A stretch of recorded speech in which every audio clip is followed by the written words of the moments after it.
नाज़रीन, आज एक बार फिर ईद के लिए बहुत स्पेशल रेसिपी लेकर आई हूँ। आज मैं बनाने वाली हूँ कबाब कढ़ाई, जो कि ना सिर्फ बहुत मज़े की बनती है बल्कि बहुत जल्दी तैयार भी हो जाती है। तो चले देख लेते हैं हमें किन किन चीज़ों की ज़रूरत है इसके अंदर। इसमें मैंने एक बड़े साइज़ की प्याज ली थी, जो कि मैंने बारीक कट कर ली है।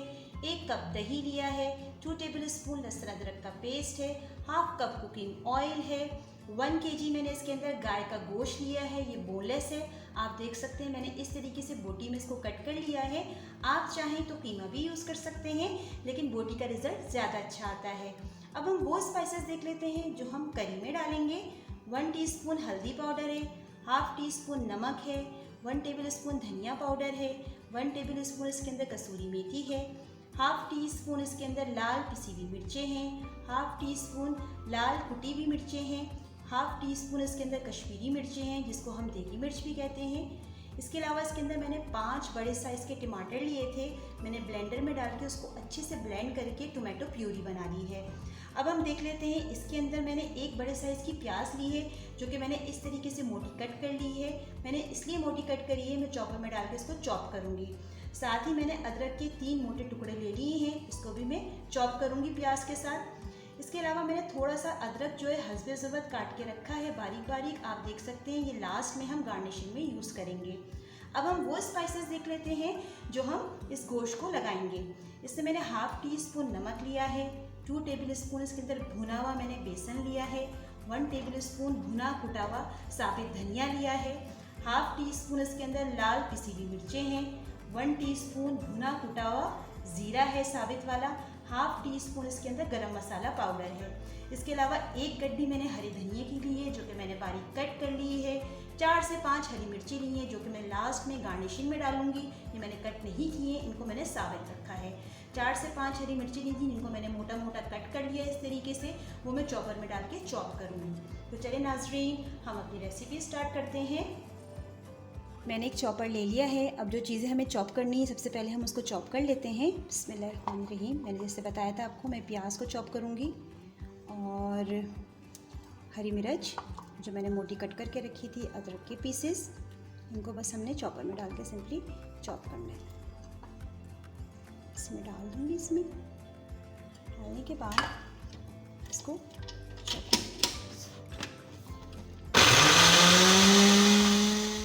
आप देख सकते हैं मैंने इसको इस तरीके से मोटा मोटा चॉप कर लिया। ये देखिए कितना मोटा मोटा ये चॉप है। बस इसी तरीके से हमें इसको चॉप करना था। गोश्त मैंने एक बड़े बर्तन में निकाल लिया है। अब जो प्याज और अदरक और मिर्च को मैंने चॉप किया था मोटा मोटा, वो मैं इसके अंदर डाल दूँगी। बिस्मिल्लाहिर्रहमानिर्रहीम। ये डालूँगी।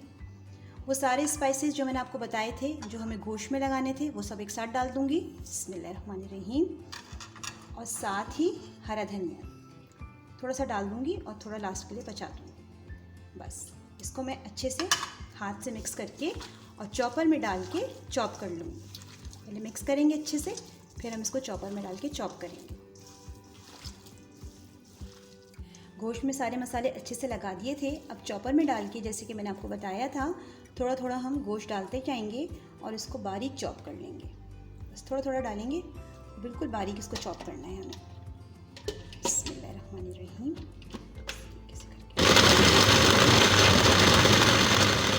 चॉपर में डाल के सारा गोश्त मैंने अच्छे से पीस लिया है। अब हम इसके कबाब बनाएंगे। बिस्मिल्लाहिर्रहमानिर्रहीम। इस तरीके से मैंने थोड़ा सा ले लिया। ये देखिए, छोटे साइज़ के बनाएंगे, बहुत बड़े साइज़ के नहीं बनाने हैं, क्योंकि कढ़ाई में छोटे साइज़ के ही अच्छे लगते हैं कबाब। बस सिंपली इसको रोल करेंगे इस तरीके से। एक शेप देना है इसको कबाब का हमें। हाथ से पानी लगाने की बिल्कुल कोई ज़रूरत नहीं है, हाथ पे बिल्कुल भी स्टिकी नहीं हो रहे हैं, आराम से बन जाएंगे ये। देखिए, इसका ये शेप बना लेंगे हम। ये देखिए, मैंने रेडी कर लिया है। सारे एक एक करके मैं इसी तरीके से रेडी कर लूँगी। सारे कबाब मैंने रेडी कर लिए हैं। अब हम इसकी करी बनाएंगे और एक एक करके उसके अंदर डालते जाएंगे। चूल्हे पे मैंने कढ़ाई रख दी है, फ्लेम ऑन कर दिया है। सबसे पहले मैं इसके अंदर ऑयल डाल दूँगी। बिस्मिल्लाहिर्रहमानिर्रहीम। ऑयल डाल दिया इसके अंदर। साथ ही इसके अंदर जो मैंने प्याज बिल्कुल बारीक कट करके रखी थी, वो डाल दूँगी। बिस्मिल्लाहिर्रहमानिर्रहीम। अब प्याज को मैंने बिल्कुल नरम सा कर लेना है, बहुत ब्राउन नहीं करना है। जैसे पिंकिश एक कलर आ जाता है, बस वो कलर मुझे देना है। फ्लेम मेरा मीडियम है इसका, उसमें इसको थोड़ा सा नरम कर लूँगी। प्याज को मैंने हल्का सा नरम कर लिया है, आप देख सकते हैं हल्का गुलाबी सा इसका कलर हो गया है। बिल्कुल गोल्डन ब्राउन नहीं करना है, बस हल्का सा नरम कर लेंगे और इस तरह का पिंक कलर हो जाए। अब इसके अंदर मैं लहसुन अदरक का पेस्ट डाल दूँगी। बिस्मिल्लाहिर्रहमानिर्रहीम। लहसुन अदरक का पेस्ट डालने के बाद इसको 1 मिनट के लिए और भूनूंगी।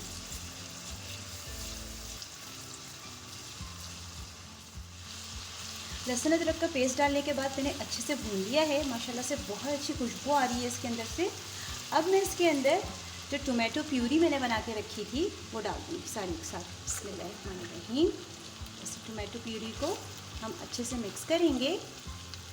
फ्लेम मेरा मीडियम है, मीडियम फ्लेम पे सारा काम कर रही हूँ। अब हम इसको टोमेटो प्यूरी को अच्छे से भूनेंगे। बस इतनी देर हमने इसको पकाना है कि अच्छे से टोमेटो प्यूरी जो है हमारी अच्छे से भुन जाए। टमाटर मैं भून रही हूँ अच्छे से। अब इसी दौरान मैं इसके अंदर जो स्पाइसेस मैंने आपको दिखाए थे सारे, ये सब मैं एक साथ डाल दूँगी। सिर्फ इसके अंदर मैंने कसूरी मेथी रोक ली है, वो मैं लास्ट में डालूँगी। बिस्मिल्लाहिर्रहमानिर्रहीम। बस ये स्पाइसेस डाल के इसको मैं अच्छे से भूनूँगी मीडियम फ्लेम के ऊपर। जब तक तेल ऊपर नहीं आ जाएगा हम इसको मीडियम फ्लेम पे अच्छे से भूनेंगे। और आप देख सकते हैं माशाल्लाह से बहुत अच्छे से भुन गया है, तेल बिल्कुल अलग हो गया है, कितना ज़बरदस्त इसका कलर आया है। बस अब हम इसके अंदर जो दही दिखाया था मैं आपको, ये डाल दूँगी फेंट के अच्छे से। दही को फेंट के डालें ताकि कोई लम्स वगैरह ना रह जाए, वरना वो अच्छे नहीं लगते फिर। बस दही डालने के बाद 2 से 3 मिनट में इसको और भूनूँगी।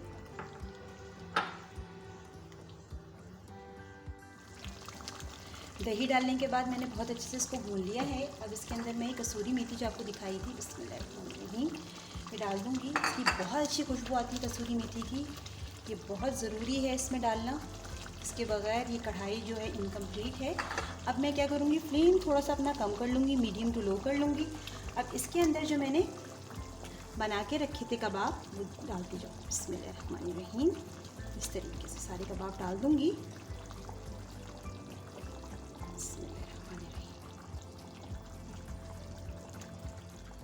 सारे कबाब मैंने इसके अंदर डाल दी हैं, आप देख सकते हैं माशाल्लाह बहुत अच्छा कलर आ गया है। अब फ्लेम मैंने मीडियम कर दिया है, कबाब पकना शुरू हो गए हैं।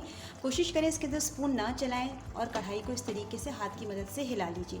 अब इसको हम ढाँप के रख देंगे तकरीबन 10 से 15 मिनट के लिए, बिल्कुल लो फ्लेम पे, ताकि हमारे कबाब अच्छे से गल जाएँ। मैंने इसके अंदर कोई पानी नहीं डाला है, कबाबों ने ख़ुद पानी छोड़ा है, दही ने पानी छोड़ा है, वो उसी में पानी में पक रहे हैं। तो 10 से 15 मिनट के लिए हम इसको बिल्कुल लो फ्लेम पर ढाँप के पकाएँगे। अब हम चेक कर लेते हैं, ये देखिए इसको तकरीबन 15 मिनट हो गए पकते हुए। बिल्कुल हल्के हाथ से मैं स्पैचुला की मदद से इसको चेक करूँगी। ये देखिए, बस ये आपकी मर्ज़ी है, आप जितनी चाहें ग्रेवी रख लें, इसमें ज़्यादा रखनी है कम रखनी है, मेरे हिसाब से बिल्कुल परफेक्ट है। अगर आपको और भी ड्राई करना है आप थोड़ी देर और पका लीजिए मीडियम फ्लेम पे, तो ये और ड्राई हो जाएगी ग्रेवी। बस अब इस पॉइंट के ऊपर मैं इसके अंदर जो मैंने हरी मिर्चें आपको बताई थी वो डाल दूँगी इसके अंदर। ऊपर से हरी मिर्चें डाल दी हमने, थोड़ा सा अदरक डाल देंगे, थोड़ा सा हम गार्निशिंग के लिए छोड़ देंगे और साथ ही थोड़ा सा इसके ऊपर हरा धनिया डाल देंगे। बस ये सब चीज़ें डालने के बाद मैं इसको तकरीबन 2 से 3 मिनट और रखूँगी चूल्हे के ऊपर, ताकि धनिया और हरी मिर्चें और अदरक की एक अच्छी सी खुशबू इसके अंदर आ जाए। ढाँप के रखूँगी और मैं इसको फिर डिश आउट कर लूँगी। कबाब कढ़ाई हमारे बिल्कुल रेडी हैं, मैंने इनको डिश आउट कर लिया है। इसको मैंने गार्निश भी कर लिया है, बारीक अदरक जो मैंने कट करके रखा था, थोड़ा सा हरा धनिया डाल दिया है, हरी मिर्चें रख दी हैं। ये बहुत ज़बरदस्त बना है, आप इसको ज़रूर ट्राई कीजिए। ईद के मौके पे बनाइए या किसी भी दावत में आप इसको बना सकते हैं, ये बहुत ज़बरदस्त लगता है। आप इसको ट्राई ज़रूर कीजिए और ट्राई करने के बाद मुझे कॉमेंट करके ज़रूर बताइए कि आपको कैसा लगा। जितना भी हो सके मेरी वीडियो को लाइक कीजिए, शेयर कीजिए और मेरे चैनल को सब्सक्राइब ज़रूर कीजिए। Thank you so much. Allah हाफ़िज़।